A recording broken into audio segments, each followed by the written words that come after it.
Okay, so I am going to start now. Welcome, everyone. My name is Jonathan Jones, and I am thrilled to be a part of this Illumination Conference here for the American Alliance for Theater and Education. This presentation, sort of interactive workshop, is called Classroom Justice, Culturally Responsive Student-Centered Assessment in the Drama Classroom. And we're going to kick off in a moment. I've started recording, so if you don't wish to be included in the recording, feel free to turn off your camera. Just general, obvious, and usual, I think, Zoom notes, just to mute your mic when you're not speaking. You should be able to rename yourself if you would like to through the participant link in Zoom here. So if you want to do that, that's fine. Is there anything else on the screen that I want to highlight? I don't think so. We've been doing this for a number of years, so I think you're pretty well acclimated to how this all works. To begin our presentation, I'll start with this land acknowledgement, which comes to us from Adrian Wong from the Spiderweb Show in Ontario. Since our activities are shared digitally to the internet, let's also take a moment to consider the legacy of colonization embedded within the technologies, structure, and ways of thinking we use every day. We're using equipment and high-speed internet not available in many Indigenous communities. And even the technologies that are central to much of the art we make leave significant carbon footprints, contributing to changing climates that disproportionately affect Indigenous peoples worldwide, particularly at this present moment. I invite you to join me in acknowledging all this, as well as our shared responsibility to make good of this time, and for each of us to consider our roles in reconciliation, decolonization, and allyship.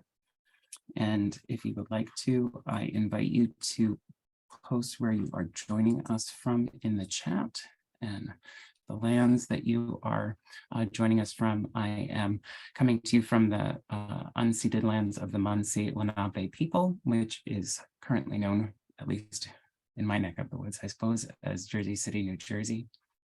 And that is where we are. We will start with introductions, though.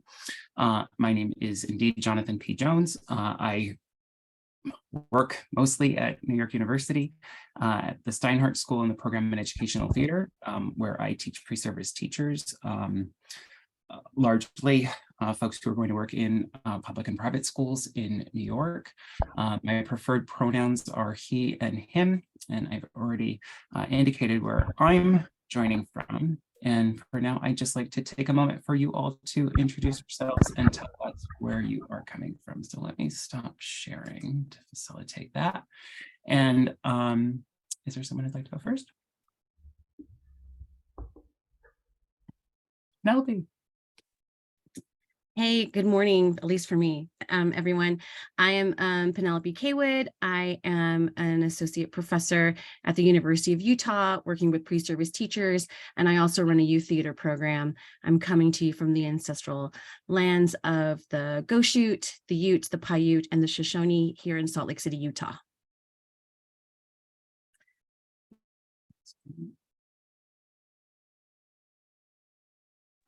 I can go. Great. Hi, everybody. My name is Hunter Parker. I use she, her pronouns, and I am coming to you from the ancestral lands of the Algonquin people. I am currently here in West Hartford, Connecticut, and I am a high school theater director, teacher, also an actress, and a social justice advocate. On the side, in my volunteer life, I just opened a school for girls with some friends in rural Tanzania.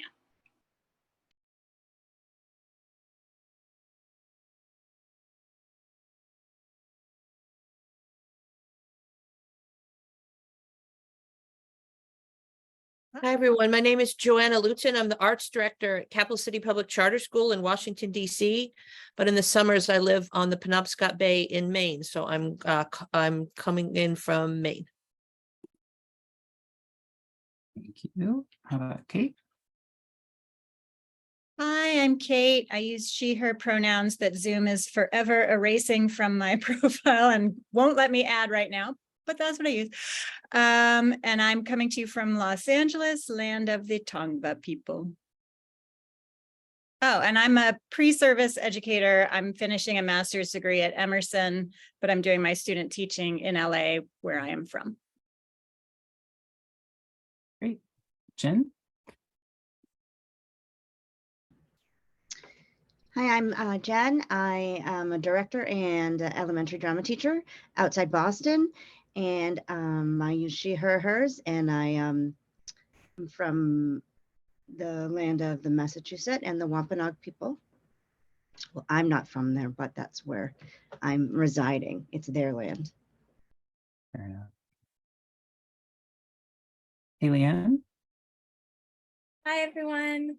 My name is Haley Ann. I use she, her pronouns. I'm a performer, choreographer, and dance teacher. I'm coming to you from the traditional lands of the Munsee Lenape, which is Brooklyn. I'm very excited to be here. Thank you. Andrew?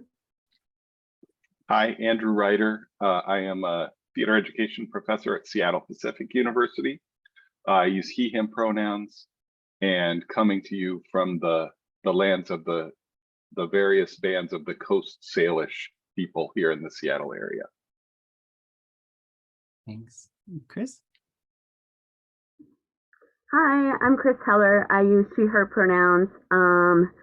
I'm also coming from Munsee Lenape, Brooklyn lands, and I work in the education department at Lincoln Center Theater. Welcome. And Wilfredo? Hey everyone, I go by Freddie, couldn't rename myself here. My pronouns are they and them. It's good to see you all. I am calling in from Western Pennsylvania, which I learned today is Monongahela land, but normally from Chicago, which is Ojibwe, Odawa, and Potawatomi, Council of Three Fires land. And I am a playwright and teaching artist, recovering from the pandemic, so looking to return to teaching in a new way, and emerging TikToker. TikTok education, trying to make that happen. So we'll see how that goes. Anyway, good to see you all. Thanks, and glad to be here with everyone. Thanks, Freddie. Laura? Hi, I'm joining today from the lands of the Manahoac outside Washington, D.C. in McLean, Virginia. I am a theater teacher for grades 4 through 12, since it is not a very large school. So I do a little bit of everything, and my pronouns are she, her, hers. Alicia? Hello, everyone. I'm Felicia Latoya Brown. I come from where I am, New Jersey, so land of the Lenni Lenape, and trying to remember everything else. Oh, I teach a career and technical education theater program at Trenton Central High School. So it's 10th through 12th grade, and I have 3 years to try and train them in every aspect of theater, like just everything. So that's what I do. And she, her, hers. Thank you very much. And Rebecca, last. Hi, I'm coming to you from Central Illinois. I currently work with Illinois State University as a faculty associate teaching K through 4th theater at Metcalf Laboratory School. I use she and her pronouns, and we have a very diverse land here. And so I want to hopefully pronounce these correctly. If I don't, please send me if you know the pronunciation. But this land originally sat with the Illini and Peoria and Mia tribes, and then due to displacement and encroachment, the Fox, Potawatomi, Sauk, Sewanee, Winnebago, Iowa, Musqueam, Piankashaw, Way, and Kickapoo nations. Rebecca. So just to tell you all, before I was working at NYU, I was a high school teacher myself. I taught English and theater for 5 years in Los Angeles. Hello, Los Angeles. Be back there after Seattle. And while I was working there. I think I started teaching, though I had done my master's in theater education. Principally, I was teaching English. And so a lot of the ideas that I have about teaching and learning are really grounded in my experience of being an English teacher in high school, teaching a majority of students who were second language learners and who didn't have, I don't think, a lot of support at the school that I happened to be working in. And so I had to find a lot of creative ways to reach my students. And then as I started to move into teaching drama more consistently, I certainly adapted a lot of those practices to my work. And then when I started at NYU, working with pre-service teachers, supervising their student teaching experiences, but also doing a lot of observation and partnership with schools across New York City. It just kind of expanded, I think, a lot of my sense of what kinds of teaching and learning, but also assessment practices that seem to be effective with diverse groups of students. And so all of that has kind of come together in part as I share this presentation with you today. No, to say that this is meant to be interactive, I think it's billed as a workshop, but it's more kind of a discussion, I think. The way that I have the session set up today is that we'll go through a variety of topics. I have a Jamboard that's prepared that will enable you to sort of react to some prompts that I've prepared as we're moving through some of the material. And then we'll have some conversations about the topics as we go. Feel free, though, to use the chat. If you have a question as I'm going, I sometimes get into a bit of a tear. So feel free to either raise your hand or just unmute and shout out. That will be perfectly okay, because yeah, it's just isolating here in the room otherwise. And I think that's everything.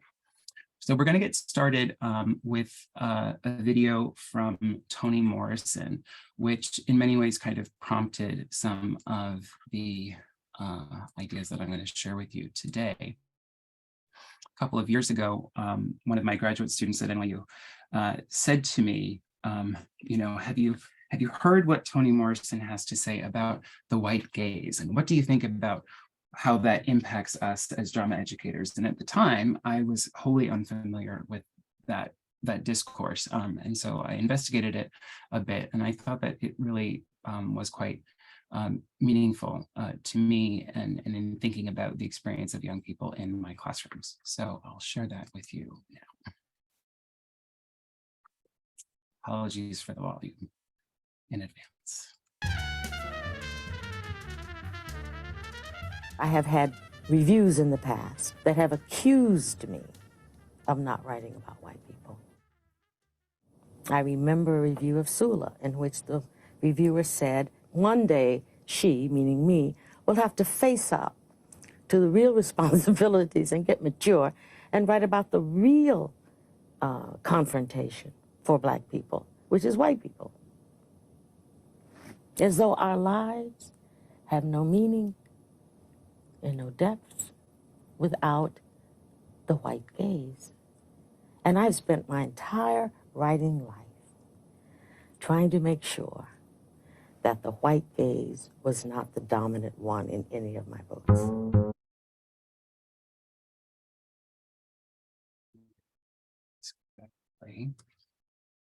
So with that idea in mind, where Toni Morrison was speaking as a Black writer writing about Black characters and the Black American experience, I thought about, you know, students of diverse backgrounds and their art making and what it might mean, given that there is largely what I describe as a cultural incongruence between the teachers and educators and students often. And just for some data points from the National Center for Education Statistics, in 2018, 80% of classroom teachers in the United States are white, often white women in particular. And in fall of 2020, it's the most recent data that they give for the demographic of students, which is that 54.7% of students in pre-K through 12 schools are students of color. Now that, of course, represents an incongruence in terms of race, but certainly there are more ways in which there is a kind of discontinuity between the culture of the teacher and the culture of the students, which can have to do with gender, can have to do with socioeconomic background, certainly, can have to do with resource and experience and the rest. And so with all of that knowledge, you know, and certainly in teacher education programs, there's, it seems to me, a large effort to highlight that for teachers and educators as they're preparing to go out in the field. It still kind of persists and is worth thinking about, you know, which is to say, if we want to empower students, if we want to create an environment and a climate of justice, what might that look like? And so the first question that I'm asking you to respond to in the Jamboard is that. So let me get to the chat, which is here somewhere, so that then you can access, okay? And so in the Jamboard, what does classroom justice mean to you? So let's just take a few minutes for you to think about that. And in the Jamboard, if you're familiar, you can add sticky notes, I think is how it is, to post responses. But if you're not familiar, not sure, or can't access the link, you can also post in the chat and I can add your response for you.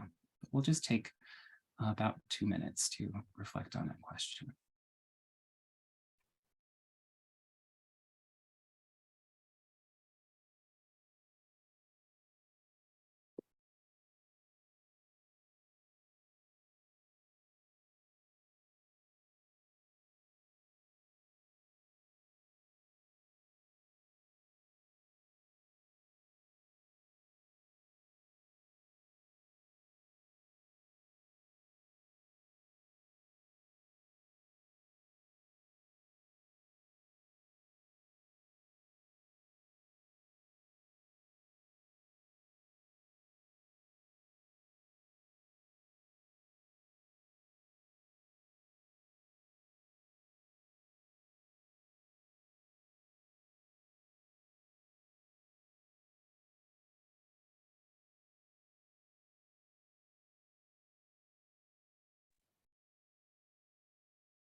All right, so let me try to make sense of some of this that's here. Decolonizing the syllabus, teachers honestly acknowledging power and injustice in their classrooms, schools, and communities, empowering student voices and bodies, equity, engaging multiple intelligences in multimodal learning, culturally relevant teaching, accessing community cultural wealth. The community is the curriculum, you bet. Giving all students a voice and safe place to be heard. Does the rehearsal room accurately reflect the student body? You bet. Students treated equitably, graded against the same standards, accounting for learning disabilities and language differences, but being held to the same learning goals. All students coming into the space feeling welcome, safe, and brave, feeling this way among their peers and teachers. Multiple voices get to be heard, diverse texts and materials, co-constructing learning, all students being heard. Where grading is transparent, acknowledging your own background and biases, understanding every student has a story and background that affects their learning and performance. Young people lead lines of inquiry, learning about suppressed stories and historic knowledge. Okay. An environment that supports well-being there. Start times, comfy learning spaces, shorter days, more breaks like French schools. Oh dear. Where everyone has access to resources and everyone feels ready to participate and be heard. Well, I mean, you're right on target here with all of those ideas for sure. I thought that I would bring some kind of definition to you, but certainly your ideas are more attuned than this that I'm presenting to you. But Brenda Alvarez, who wrote for NEA Today, a publication of the NEA, she writes, classroom justice is about distributing resources fairly and treating all students equitably so that they feel safe and secure, both physically and psychologically. And with this idea of equity in mind, there's some work that was done out of USC where they promote some ideas for how to promote equity in the classroom. And certainly the most foundational idea of that is to reflect on your own beliefs. And that was one of the things that was stated there in the Jamboard, that, you know, whatever that our own biases are that we might be bringing to an experience, that we have to have some sense of that, sense of self, sense of experience, a sense of privilege, and just sort of take an accounting of that, so that then we can have a sense of how what the space might be between our own cultural experience and that of our students, and also ways that that might impact the way that we interact with students, the materials that we choose to bring into the room, what we choose to focus on in terms of content, who we give roles to, all of the things, what language that we use, etc.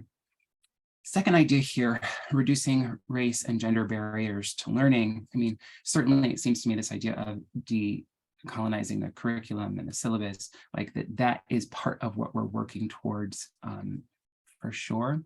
Not asking students of color to be experts on their race, seems to me, had that drilled into our minds if we weren't thinking about it before over the last couple of years. But this idea generally of diversifying your curriculum as like a starting place is really important.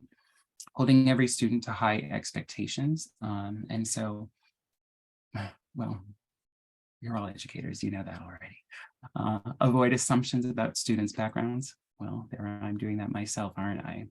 But whatever that we can do to establish an inclusive environment early is really important. And just, you know, simple things like I did today, but is kind of commonplace, it seems to me nowadays. Asking people to introduce themselves and talk about where they're coming from is always a good place to start for sure.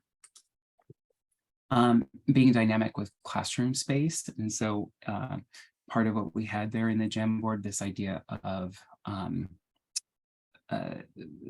not just that students have diverse backgrounds, but also different learning styles, and that different modalities of learning might be more appropriate for some folks. And so being dynamic with classroom space is a part of that. Will we have access to these slides somewhere after the presentation? Yes. And in fact, I can share the link with you right now if that's helpful. Copy, done. Yeah. Accommodate learning styles and disabilities. And so that's part of that same idea that I was talking about before. But more with classroom space, that it's not just about being mindful, I guess, of different learning modalities, but also thinking about how often that you have people standing, how often you have people sitting. Within this presentation here, I mean, I found over the years now of giving conference presentations that I spend a lot of time talking and don't give people a lot of things to do or things to reflect on. And so just even that simple aspect of having a Jamboard or something that allows people to do something more to interact with the material in some way is part of that, certainly when we're dealing with online delivery of material for sure.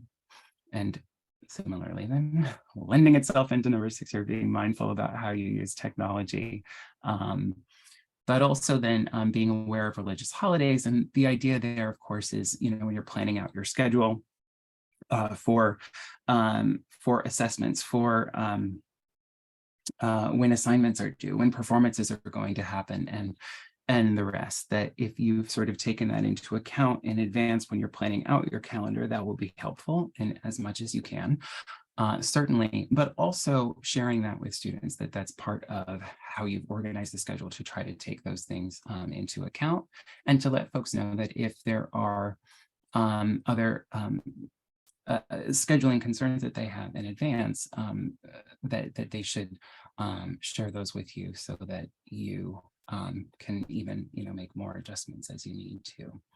And so just in terms of promoting equity, like that can be a foundational way of doing that. Can I talk more about number 6, being mindful about using technology?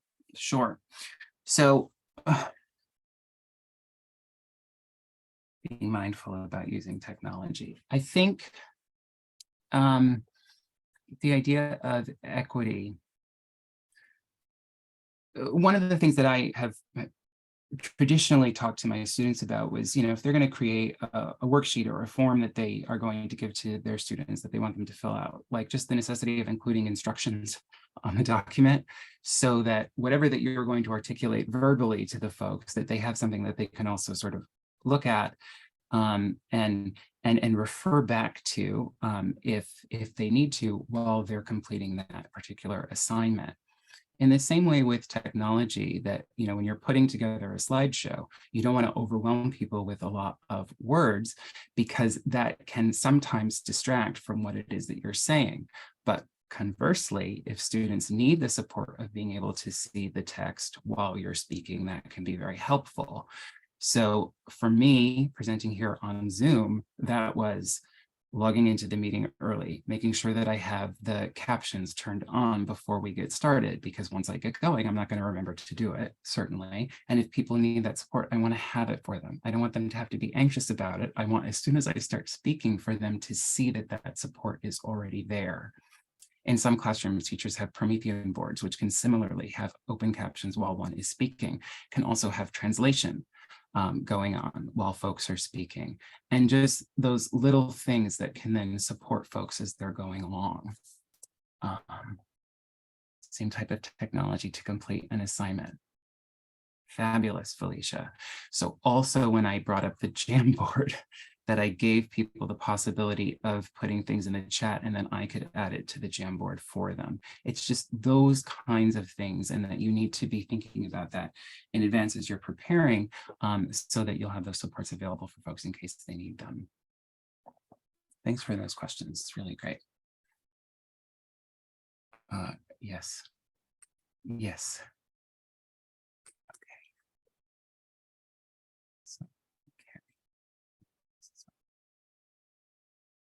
So as teachers, we need to consistently employ student-centered, culturally responsive approaches in order to promote equity, certainly. And that our kind of target idea here is not just about developing curriculum, although it's always a part of what I speak about, I think. But in particular, when we're thinking about assessment, that we have to be intentionally and in some ways explicitly focused on what students are bringing to a creative experience, sort of generally their life experience, how they interact with folks, what their interests are and the like, but also what they know of theater and art and performance, and perhaps narrative storytelling, perhaps visual storytelling, perhaps physical storytelling, whatever it's going to be. What are their aesthetic sensibilities? And when I ask this question at the bottom here, what do they consider good theater to be? That is referring back to that Toni Morrison idea of the white gaze, that what I understand good theater to be is based in part on my study of theater, my background, but also kind of my cultural experience in some ways, my racial experience in some way. All of that is of a piece of where I am. I mean, I've seen probably at this point over 1,000 theater performances in my life. So, I mean, I have a huge repertoire that I'm drawing upon, that I have a very kind of discrete sense of what theater is to me, but that I don't need to put that on somebody else, but certainly not on my students. And having an understanding that, like, they're particularly because of how much technology that folks interact with in their lives today, that they just have different sensibilities, very different sensibilities than I do. And so while I can give them insight and share with them my experience of theater, that I really want to find ways to draw upon what their experience is, rather, and allow that to sort of guide them as they're developing as young artists, for sure. So that is moving us to our next question here, which is how can we achieve classroom justice? So with all of those ideas that we had in the Jamboard there about what classroom justice means to you, what are the different ways in which we might achieve that? So I'm putting this onto in the Jamboard. So this is on page 2. And so similarly, as we did before, we'll just take a few moments to post some of our ideas about how we might go about achieving this. And then we'll talk about them here.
All right, so more ideas are coming in and I'm just recording, I guess. So I have a sense of what's happening here. Co-creating criteria with students. They create goals for their own work. Absolutely. Upcoming in the slides, you'll see it there. Partnering with parents, community members who are philosophically aligned and work to persuade parents and community members who may have reservations, you bet. Designing lessons and student ideas and input, being aware of any bias or stereotypes in the scripts, performances, or classroom interactions. I'm going to take a step further with that one there, and just to say, and also sometimes there are things that we might not have realized in advance, and then they come up, and so of course it's responding in the moment when those things are there, and not letting folks stew, not ignoring, not pretending that it's going to go away or didn't happen, like addressing it head on is really important. Designing lessons using student ideas and input, allowing students to establish their own rules, guidelines, expectations of teachers and fellow peers, you bet. Reviewing and revising syllabi. Story of my life. Let students create classroom norms. Absolutely. Pushing back against administrators who insist that the content lessons move along at a certain pace. There should always be time to stop, discuss, check in with students. Oh my gosh. I often say to my students what a gift it is that for most of us, not for all of us, but for most of us, you know, if there isn't a standardized test at the end, then we do have often a lot of autonomy in terms of pace, in terms of content that unfortunately many of our other colleagues in other curriculum areas don't have. And so while we have that freedom, hopefully we always will, but certainly not everywhere in the country, that's for sure. But while we do, or when we do, we need to make use of that for our students. Using elements of universal design to create an inclusive space for all abilities. Sure, use forms of learning that are not reliable on verbal linguistic expression. Oh, yes. Have empathy for our students. Review your limits. A free public book list online or in person at schools and book control. Use a variety of assessments, not just that already be open to learning from your students, include plays and scripts that represent voice. All this stuff. All this stuff. So I've written a book called Assessment in the Drama Classroom, and y'all could have written it. That's where we are. Okay, this is a good place to be. Right? All being successful. Make students aware of the systems they're in and how those systems might work against them. Sure. Would anybody like to comment on or respond to any of the ideas that have been shared here? Or that you're just thinking about as these ideas are listed in front of you?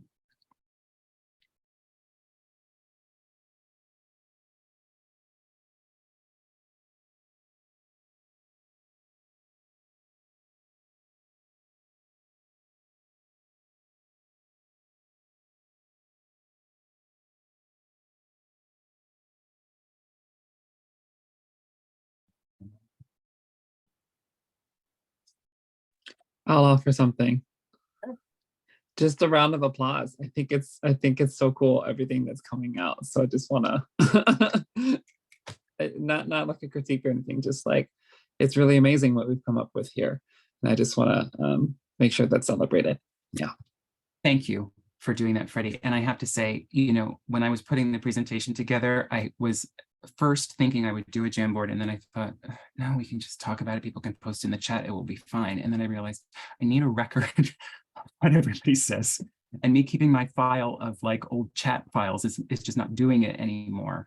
And certainly it is very refreshing to be in a space where folks are really thinking about these ideas, and certainly I hope that they're reflected in your practice with the young people as well. So it's really great. Can I just add quickly? I just feel equally inspired. Thank you, Freddie. And that as theater educators, we really are and can and should be the leaders in this for our schools. And it's a privilege to be able to do so. Hopefully I ask myself that, am I being a leader in this area at my school? So.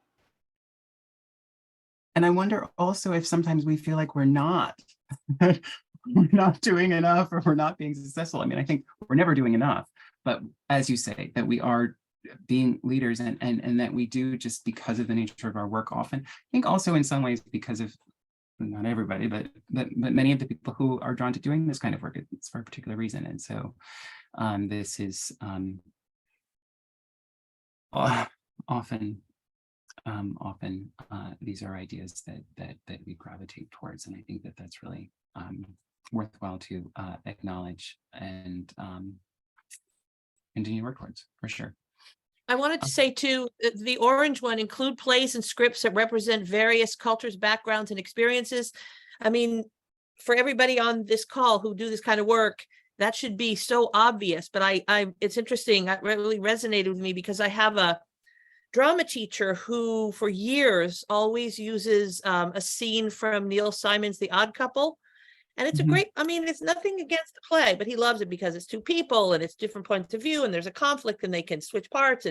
But, you know, I talked to him so much about there are thousands of other plays besides The Odd Couple by Neil Simon that have that. So that one resonated with me because that's been on my mind, getting him more examples, you know, getting him to some professional development, really having courageous conversations about insisting that he, you know, uses other works to get his desired effect with students.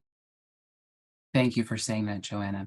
And I want to acknowledge that, because I was just saying, like, you know, it's drama people, like these ideas we gravitate towards them, etc. I mean, if you look at the list that AATE is putting out of the 10 most produced plays and musicals, it certainly reveals that people are doing that other thing, that The Odd Couple thing. And there's a wonderful tool that Elena Velasco shared with me, she didn't create it, but she shared it with me, and I have to find it. But what it does is it lists like a bunch of Western plays by white men with white characters, and that thinking about them thematically, what are plays that are either written by BIPOC playwrights or that have BIPOC characters, and what those alternatives might be if you're so tied to, well, there's two characters and et cetera, all of the reasons that people go into. Is that the document, Felicia? Oh, bless you. Okay, I will be with that.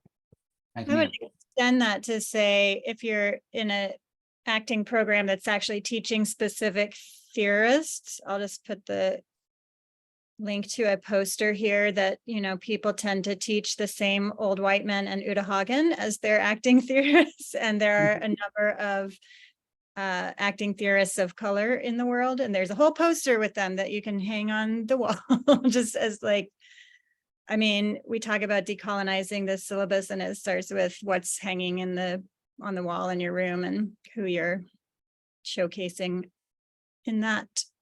So if anyone's interested in a more diverse poster of acting theorists, that's what I put a link to. Certainly, and the book is also fabulous. I realized this morning, like normally I like show up the books as I'm talking about things, and I realized they're all in my office. I don't have anything at home anymore, since I'm just now there more often than here. But thank you for sharing that as well. So another resource that I want to point you to is a checklist that was put out by Reimagining Migration out of a research center at UCLA, which is a culturally responsive checklist. And what they do in that checklist is to sort of talk about the different ways that one can approach culturally responsive pedagogy, and how to kind of get beyond what I think they would articulate as good, but kind of minimalist approach to doing this. And so it's a hierarchical list. And the idea is that at minimum, trying to share a contributions approach, which they're describing here as heroes, holidays, historical events, and discrete cultural elements are incorporated into class lessons.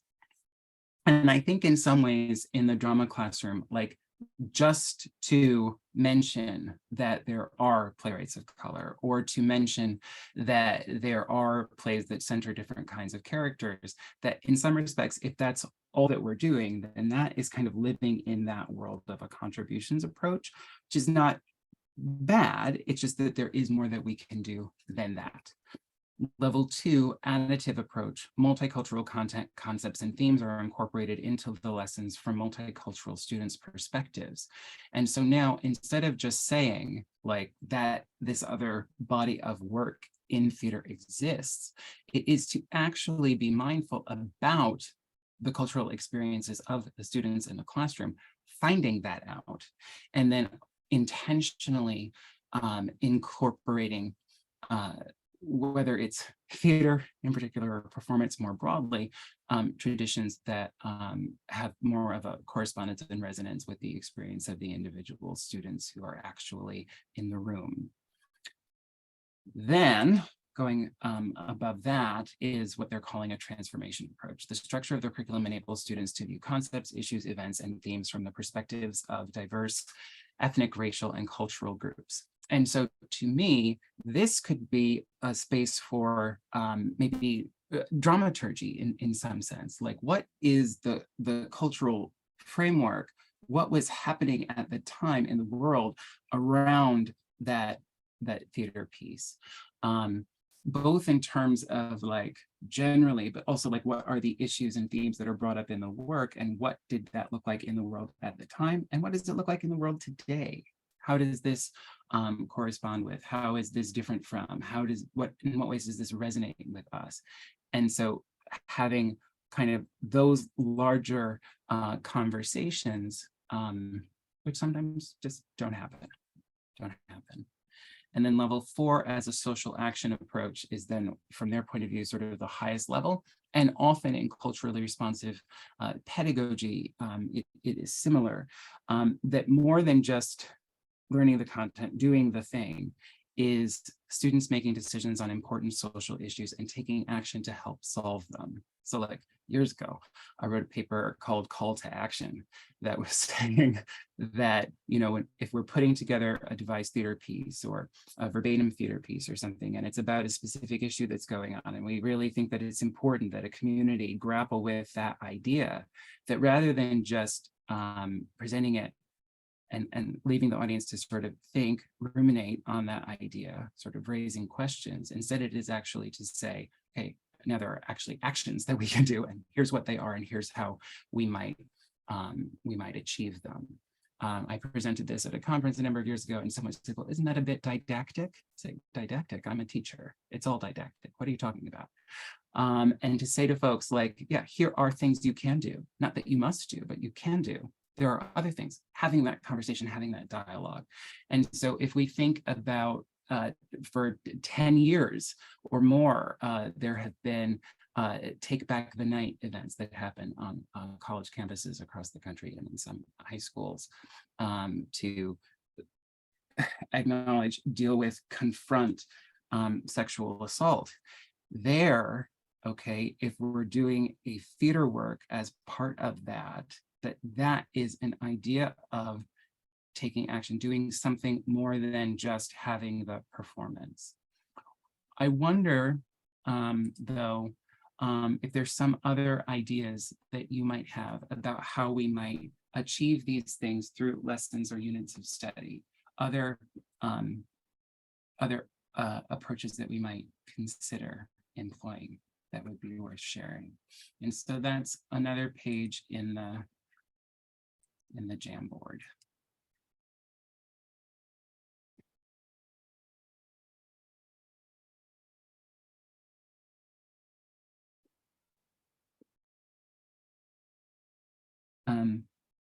We have ideas happening. I just want to layer in another idea that was one of the examples I had in that call to action paper.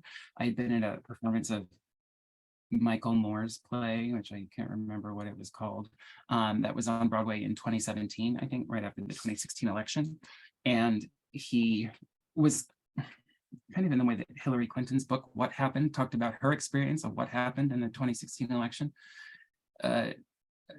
Michael Moore was kind of doing a similar thing in his play on Broadway, but it was the same day as the Unite the Right march in Charlottesville, or the day after. And so President Trump at the time had said that there were fine people on both sides, like it was that day. And so I'm at the matinee of the show. Michael Moore is doing the show as he does it. And as he gets to the end of the show, he said, he highlighted the fact that the president had just made that statement and said, this is something that we can't stand for. And so we need to protest. And we're at the Belasco Theater. He said, we are going to walk out of the theater and we are going around the corner to Trump Tower to have a protest. And that is what happened. Essentially, he took off his microphone and led the audience out of the theater. But in addition to that, he also said to the people, because it's a matinee audience, he says, we have buses outside. So if you can't walk to Trump Tower, then you can get on the bus and go. And I just thought, oh my God, like it's happening. That it's not just sort of planting a seed. It's not think about it. It's we're going to go and do this thing right now. And that was really interesting to me. I think about when I was teaching high school, I directed the Laramie Project. And so we worked with a foundation, we had pamphlets from the Trevor Project. I mean, all of these kinds of things that people sometimes do when they're doing works that are on specific social issues, but having talkbacks, having community meetings, having some other kind of social action tied to the work that expands it beyond just what we're doing in the theater or just what we're doing in the classroom can get us towards that. we've got some ideas happening here. August Wilson monologue contest, devised theater, Teatro Campesino, Boas Theater of the Oppressed, playwriting, personal storytelling, aesthetic education, LTC style, Chicago style, how folks have reinterpreted other spaces, making activities based on your own artwork, sure.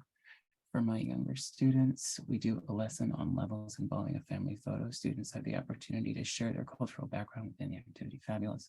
Collaborate with related clubs in your school, like Student Union, Gay Straight Alliance, etc. Sure. Sure.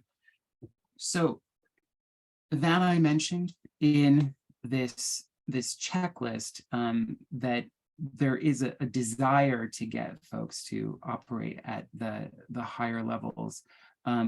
Working anywhere within the framework is worthwhile. And given what I already said about the 10 most produced plays and musicals in the US, according to AATE, certainly this kind of work is not happening everywhere. And so again, in whatever ways that we can promote this in our own work is providing something that certainly some students are not having access to. And again, to highlight what somebody said earlier about the ways in which we can be leaders amongst our colleagues. And perhaps there might be a way in which we can partner with them, or a way in which we can lead by example, and that might encourage other folks to do this kind of work as well. Can I have a question? Yeah. Okay, so I love all this stuff. I do. I think it's great and fabulous.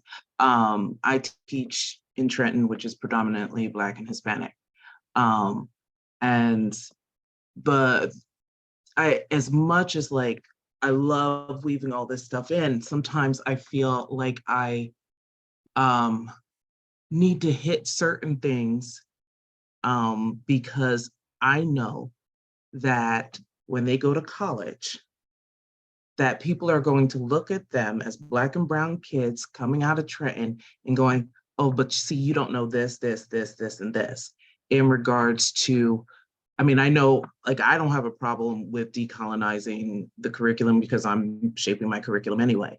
But I know for myself, going even into my master's, that I was sitting there going, crap, there's so much I don't know sitting here that all these other people know already, because of the fact that there are certain things that are expected.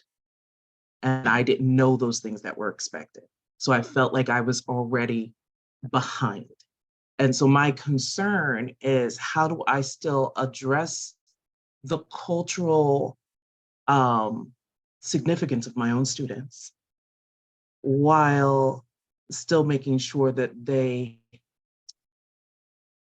can stand a chance against what they're gonna face out there, when people are expecting them to know these names and know all these other westernized, the stuff that has been passed down for so long.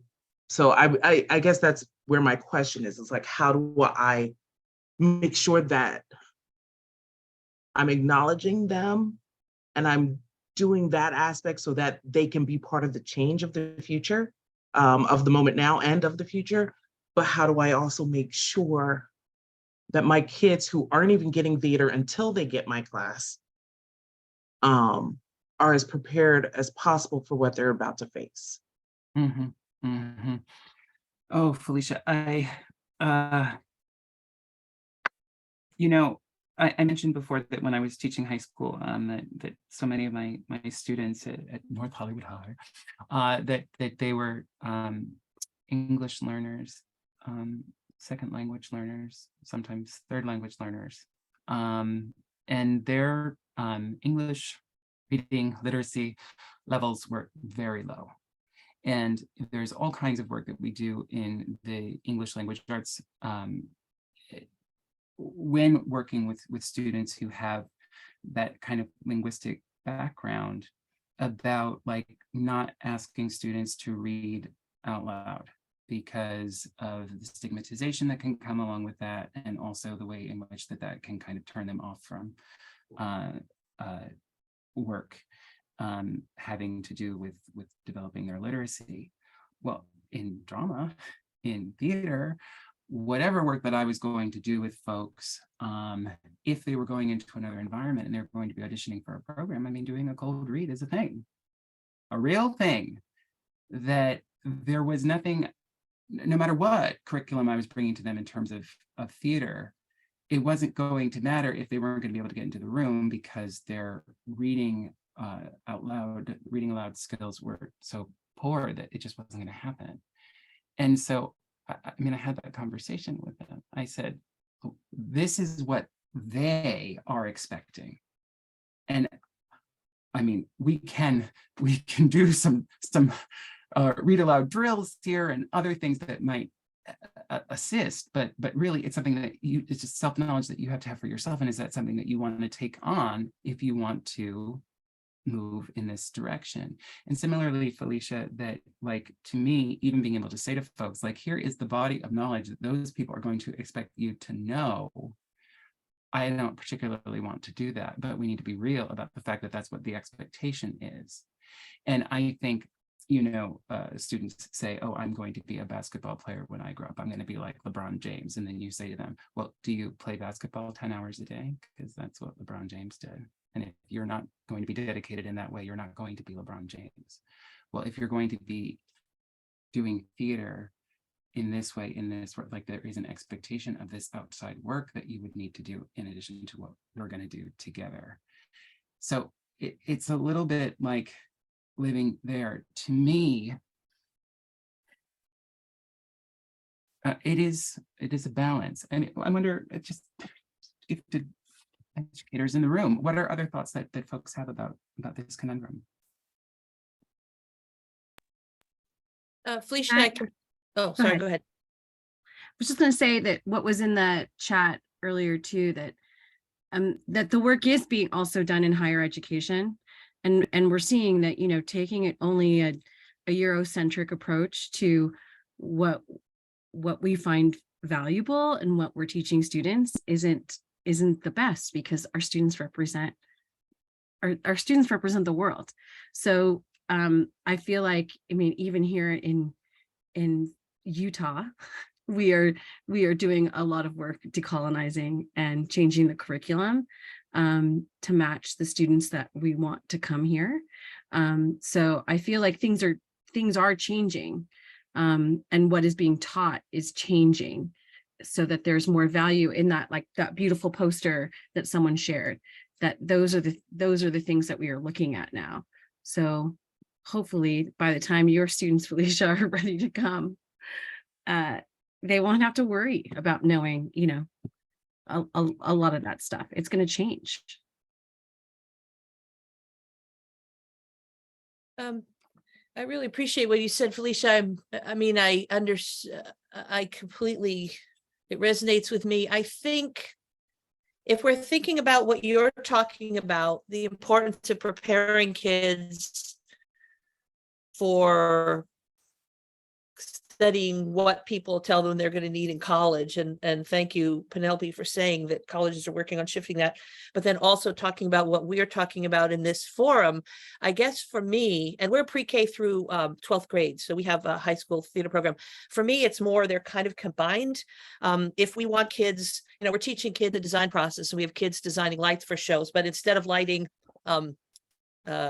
The Odd Couple, you know, they're lighting a forum theater piece that the kids wrote themselves, or we're working with them on theater vocabulary, acting vocabulary, but in the context of a devised theater piece or theater of the oppressed piece or something like that. So they're learning about drafting as they're writing, learning about critiquing, vocabulary, design concepts. So I have to admit, we still skim the surface. I wish we had more time to get more in depth, but I do feel like these two important buckets are kind of, can be somewhat combined. Yeah, another thought I had, Felicia, because I remember now, it just occurred to me as Joanna was speaking, was that when I was teaching English, they had just moved to wanting to have students focus on expository writing instead of literature and poetry and the rest. And there was this, like, it was just tumult. Teachers wouldn't have it. We're doing the books, I don't care kind of thing. And it occurred to me, like, if we're saying that this is the skills that people need for college, that we've got to do the expository writing thing, great. But then we also need to have an elective that's going to be literature based so that people still have access to that if they want it, if they need it. And I wonder for you, Felicia, if it might be, I don't know how much autonomy you have and whether or not this would even be reasonable, but to be able to say like, well, then we need another class where that would happen in the same way that like AP classes would exist that allow people to have more depth with a particular content area. Like there isn't any computer, but I mean, you know, what might that look like? That would enable folks to have focused instruction on those other areas, you know, so that you can have a balance, because certainly not all of the kids are going to go off to college to study theater, but for the ones who want to, here's what you might, you know. Yeah, I just wanted to add nothing remarkable, but thank you, Felicia, for bringing this point up. And if it sounds like you have the freedom to create your curriculum, is what you were suggesting. If it's not crafted for you, create it for your students.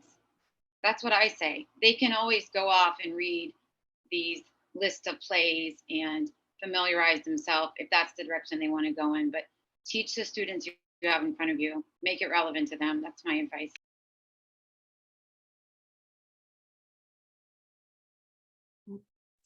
I have a thought. Would you like to hear it, Felicia? Great. So what came to me just now is, what if each student got to pick, or was assigned, but better got to pick one of those people that they have to know, and then they could sort of study that person or become a pen pal with that person, I don't know, something, and they get some depth, and then there's a sharing of what did we learn with one another, so that way there's maybe some of that research practice. They have at least one person that's like from a canon or something like that, but then you don't have to do all of it. And they get into that room situation, they can be like, you know, I never read Cates or Yates or whoever, but like I'm really good with Mary Oliver, love her, right? And now I can write my papers about her and be fine. So that's maybe one way to do it. And that, you know, doing that shared idea, like, can those materials then be collected so the students still have access to it? We have a class at NYU in Playwrights of Color, and they've been doing it for years. And the final assignment for that class is always that they're contributing to this website that it now has like 100 BIPOC playwrights. I mean, and that's how it is, that they give a presentation on the one that they're familiar with, and then it's added to the list, kind of thing. Story for another time. All right, I do want to go on. Thank you all for contributing to the discussion. Just to say, you know, from my point of view, that certainly diversifying the history and repertoire that we bring in is worthwhile. Focusing on things like improvisation, devising, playwriting, as folks mentioned in the Jamboard before, theater of the oppressed and the like. Process drama, design, anything that's really tasking the students with not just developing their own aesthetic sensibilities, but also realizing them, I think is worthwhile. And I wrote an article about doing devised theater, and so it will be linked through the document later if you're interested in reading more about that. But we were supposed to talk about assessment strategies. So I did want to just touch on that a bit before we get going. And so if we think about assessment, it's sort of a separate conversation about what assessment is and how to do it. But thinking about the three types of assessment as diagnostic assessment, formative assessment, and summative assessment, I always talk about summative assessment first because that kind of guides everything else that we're going to do in terms of teaching and learning. Summative assessment coming at the end of the unit of study, meant to sort of be a summation of all that the students have learned. And so ideas that we saw in the Jamboard earlier, some of this was referenced, that students can be generating the criteria. So I mentioned before, what do they understand that good theater is, or what good theater looks like? And so then if we're going to be working towards a project, what do they feel like, if we were to list out criteria for that project, what might that be? And to get the students to contribute to that certainly is worthwhile. Now, of course, we have a huge body of experience and knowledge that we bring to this experience, and part of trying to create an environment that promotes equity, I mean, it requires us to share that with the folks that we're partnering with in this learning moment. And so you don't want to just like let all of that go necessarily, but finding ways to prioritize what seems important to the students is worthwhile. Sharing obviously work samples with them so that they get a sense of the kind of work that we're looking at, and then they're making decisions about what's important to them, what resonates with them, what is meaningful to them, and finding ways to incorporate that into the work that they're going to do. If we're going to have rubrics for performances or otherwise, that students are either creating those rubrics themselves or that we're co-constructing them together. And then the last two ideas that I have there at the bottom, this idea of peer assessment and self-assessment. You know, we started this conversation here today thinking about that Toni Morrison quote, and really that's the essence of it, that I am not the final arbiter of evaluating the success or failure, or however language that we're going to use, of somebody else's work, but rather that the participants that we're working with, that they're able to not only have contributed to developing the criteria and the like, but also then that they have a very central voice in making an assessment of the work. So if we have been learning about this material together and we have been collaborating and working on this together, then we're making decisions amongst ourselves about how well we feel that folks are doing the work, but also that I am able to establish my own sense of goals, what I'm working towards, and therefore I'm able to make decisions about how successful that I have been or not. That certainly takes time to develop. I'm going to do it tomorrow necessarily, but over a period of time, those are things that we want to be moving towards, certainly. And to Felicia's question before, that students are able to identify for themselves. Well, here's what we did, but there's this other work, again, the idea of empowerment, of self-knowledge, of awareness, and certainly that, again, from our body of knowledge and experience, that we're able to provide folks with resources so that if they want to do more, go further, go deeper, learn more about something, that we're able to facilitate that for folks. In terms of diagnostic assessments, that we must determine student entry points and use that to inform curricular decision making. At the outset of any experience, it's always sort of vital to figure out who the people are who are in the room. Depending on the kind of work that we're going to focus on, how are those folks going to work together? How willing are they to collaborate? In what ways do the various social dynamics and otherwise play a part in what we're going to be able to accomplish together? And so I'm going to facilitate a variety of strategies that are going to enable me to just get a sense of that, how it is that we're going to work together. And I'll talk more in a minute about some ways of doing that. That's sort of figuring out like the general dynamics of the room. But then of course, there are more things or more specific diagnostics that I might want to engage in to figure out what the students know about the specific content that we're going to be working on. So if we're going to be doing forum theater, well, what the heck is that? And how do we put that together? And to what end? Who are we going to be presenting that to in order to further kind of create a space for dialogue and to have opportunities to practice responding to often oppression when we're dealing with work that comes from theater of the oppressed and the like. So finding out what the people know about that specific content is also important and will have bearing on what it is that we do. Now, whether that we're going to do that through traditional warm-ups or games that we might implement on a regular basis, just depending on how we set up our lessons, is important. I'm always partial, again, because my background in English language arts, of doing a KWL. What do we know? What do we want to know? And then afterwards, what have we learned about a specific topic? Fine. doing some kind of pre-writing or entrance ticket to get the people just to write about the work can sometimes be illuminating. Doing a pre-assessment, the idea there in other content areas is like, if I'm going to give a test at the end, let me give the test at the beginning, and then we're going to figure out what they already know, and then we're going to compare how they did at the beginning to how they did at the end, and we'll know how much they learned. Well, in theater, that's really hard to do because we're not often giving sort of formal structured tests in that way, like we're going to do the play the first day. I don't know. So, but there might be ways of figuring out what the performance experiences that the folks have in a particular area, in what ways they do improvisation or otherwise, depending on what it is that you're doing at the outset, so that then we can sort of be figuring out what our baseline is and in what ways we want to grow beyond that.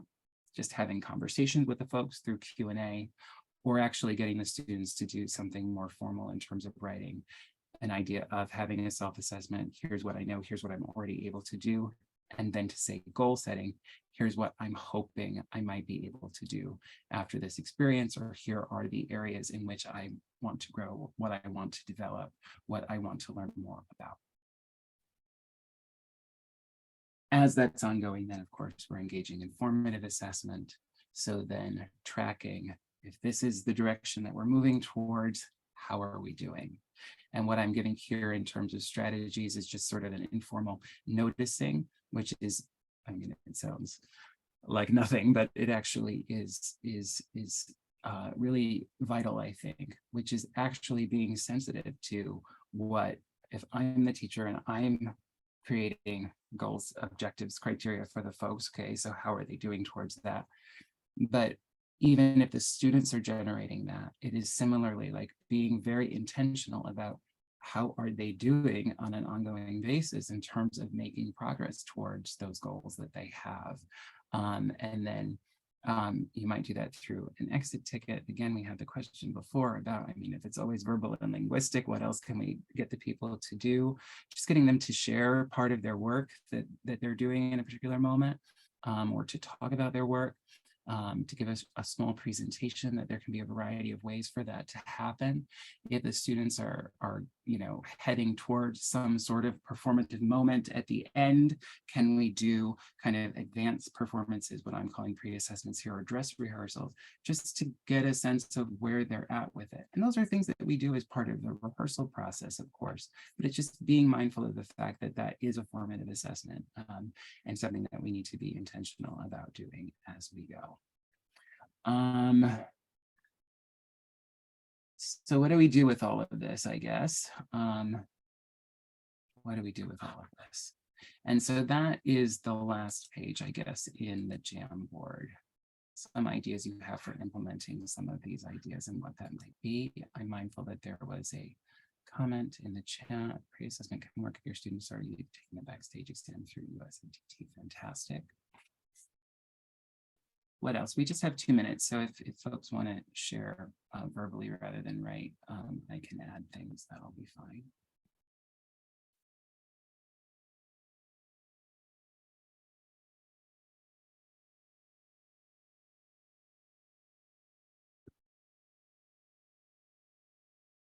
I really liked that idea of students setting their goals. And I started, like, my brain just started going on the idea of, so like I said, I have my students for 3 years, 10th through 12th grade. And I started thinking about, that's how every marking period can start. Like, this is what we're covering this marking period. What are the goals you're setting for yourself for this marking period? And then at the end of that marking period, kind of go, all right, let's sit down. Did you meet your goals? Where do you think that you fit on the rubric you created about what you wanted to achieve this marking period? And then it's like, it puts it right back into their hands. I think one of the huge things that I've noticed with my students is that you have some who really, really care about their education, and others who are like, I don't really care, until it's like the end of their senior year and they're like, oh crap, wait a minute, my education. And so I think like doing something like this of having them set their own goals and having them repeatedly do that along the process. Even if it's not every marking period, maybe every semester, because I have them each semester, and being able to go, okay, did you achieve what you wanted to achieve? And then let's evaluate, like, or let's relook at this. If you didn't achieve it, what can we do in this next semester to help you move towards those goals that you want? Sure, and that with that accountability piece in mind, like to be able to say that, you know, if the students are generating the rubric and it's like what they're, you know, if we're going to have like a hierarchy, levels of performance or however it's going to be, and then, you know, they're able to say, well, I already know how to do these things. Well, you made the rubric. We're going to learn things, so we need to want to grow. So let's put let's set some goals for ourselves that are beyond what we're already able to do to make our time worthwhile, because otherwise, what are we doing here? What are we doing here?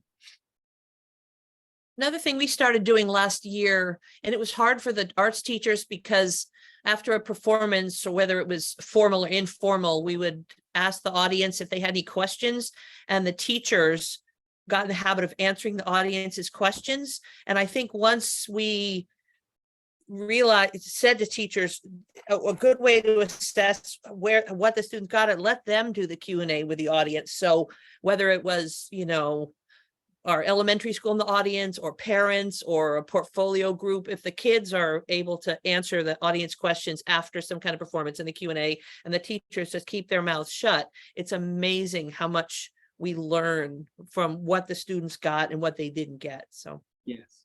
And acknowledging in other subject areas. I mean, if it was the science fair, I mean, that's often what students would do in that forum, that they, you know, have to answer questions for their own presentations. And it's the same idea, Yeah. Fabulous. Liz Lerman, fabulous. It's in the book. I say it's in the book. It is in a book. It is in Liz Lerman's book, but it's also in my book.